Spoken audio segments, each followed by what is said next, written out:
কোটা সংস্কার আন্দোলনকে কেন্দ্র করে সহিংসতার ঘটনায় জড়িতদের গ্রেপ্তারে আইনশৃঙ্খলা রক্ষাকারী বাহিনীর অভিযান চলছে।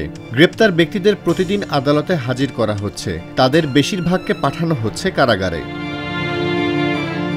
অভিযান সংশ্লিষ্ট সূত্রগুলো বলছে, কোটা সংস্কার আন্দোলন ঘিরে ঢাকায় যারা সহিংসতা চালিয়েছেন এবং তাদের যারা মদদ দিয়েছেন তাদের ধরতেই এই অভিযান।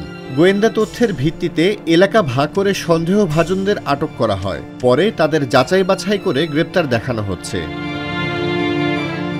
২৭ জুলাই শনিবার বিকেলে ঢাকা মহানগর পুলিশ এক বার্তায় জানিয়েছে, ঢাকায় সহিংসতার ঘটনায় ২৬০টি মামলায় এখন পর্যন্ত ২৫৩৬ জনকে গ্রেপ্তার দেখানো হয়েছে। সারা দেশ থেকে পাওয়া তথ্য অনুযায়ী গত ১৭ থেকে ২৭ জুলাই পর্যন্ত সারা দেশে মোট গ্রেপ্তার ৬,০০০ ছাড়িয়েছে। সন্দেহভাজনদের কিসের ভিত্তিতে আটক করা হচ্ছে সে বিষয়ে খোঁজ নিয়ে জানা যায়, দুটি অংশে অভিযান চালায় পুলিশ। একাংশ অভিযান চালায় বিএনপি, জামাত ও তাদের সঙ্গে যুগপৎ আন্দোলনে থাকা দলগুলোর নেতাকর্মীদের ধরতে। অন্য অংশের পুলিশ কোটা সংস্কার আন্দোলনে অংশ নেওয়া সরকারি ও বেসরকারি বিশ্ববিদ্যালয়ের শিক্ষার্থীদের গ্রেপ্তারে অভিযান চালায়।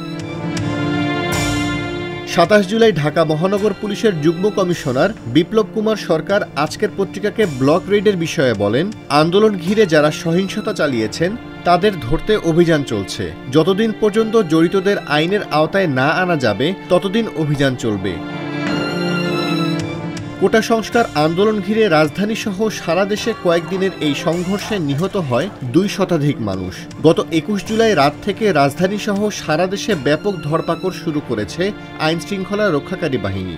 ছবি এবং ভিডিও ফুটেজ দেখে নাশকতাকারীদের শনাক্ত করে তাদের গ্রেপ্তারে ব্লক রেড চলছে। অভিযান সম্পর্কে স্বরাষ্ট্রমন্ত্রী আসাদুজ্জামান খান সাংবাদিকদের জানিয়েছেন, সহিংসতাকে কেন্দ্র করে চিহ্নিত অপরাধীদের গ্রেপ্তারে দেশের বিভিন্ন জায়গায় অভিযান চলছে। এরই মধ্যে বিএনপি জামায়াতের বেশ কয়েকজন নেতাকে গ্রেপ্তার করা হয়েছে। অনেককে রিমান্ডে এনে জিজ্ঞাসাবাদ করছে পুলিশ।